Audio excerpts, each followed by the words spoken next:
Monsieur Fournier, on parle aujourd'hui d'une certaine dichotomie que vous avez constatée sur les marchés boursiers. Donc, il y a des titres sûrs qui se vendent à des multiples cours-bénéfices qui sont très élevés, alors qu'il y a des titres qui font face peut-être à des vents contraires qui se vendent à rabais.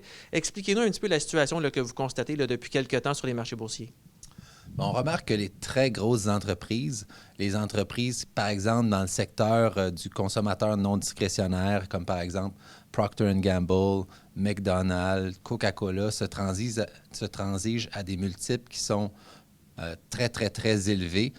Si on regarde ces trois entreprises-là, se transigent présentement aux alentours de 27 fois les profits, ce qui est historiquement très cher.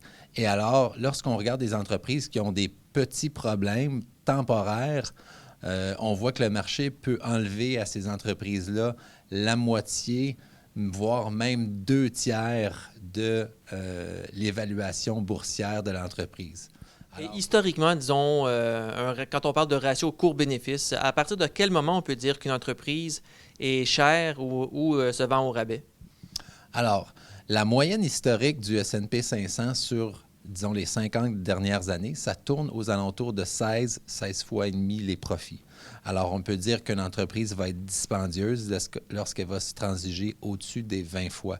Alors, 22, 23 fois, ça commence à être très dispendieux. 27, 30, c'est l'extrême.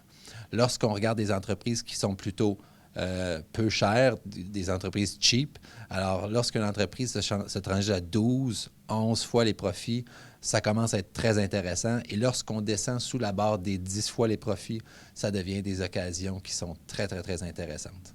Et donc là, ce qu'on peut retenir de tout ça, c'est que les actionnaires en ce moment sont prêts à payer une prime assez importante pour acheter des titres qui peuvent paraître sûrs à court terme sur les marchés boursiers. C'est exactement ça. Et maintenant, est-ce que vous avez justement c'est quoi dans votre boule de cristal, quelles seraient peut-être des occasions d'achat ou des titres au contraire qui seraient mûrs là, pour être vendus en ce moment? Il y a la compagnie Qualcomm qui est le manufacturier de puces pour les téléphones cellulaires. Alors, la plupart des grands manufacturiers de téléphones cellulaires utilisent, pour ce qui est de leur téléphone haut de gamme, utilisent les puces de Qualcomm. Et à toutes les fois qu'il y a un téléphone cellulaire qui est vendu à travers la planète, le manufacturier doit payer une redevance à Qualcomm si c'est un téléphone qui est prêt pour le quatrième génération ou la troisième génération. Et toujours en Amérique du Nord, il y a la pharmaceutique Lanet aussi, que vous avez sous le radar, là, qui se négocie à un multiple très faible en ce moment. Oui. La Net, c'est une compagnie pharmaceutique qui a été affectée par l'environnement maladif du secteur de pharmaceutique, un petit peu à cause de Valiant, la pharmaceutique canadienne. Et il y a aussi la problématique d'un achat qu'ils ont fait récemment. Alors, ils ont acheté une entreprise assez importante et cette entreprise-là a perdu un de leurs plus gros clients, ce qui fait que on regarde cette entreprise-là comme une entreprise qui a de la difficulté à faire de la croissance par acquisition. C'est un problème qui est temporaire, qui va être réglé. L'ANET se transige présentement à 6-7 fois les profits. C'est une entreprise qui nous a montré avoir un bon management.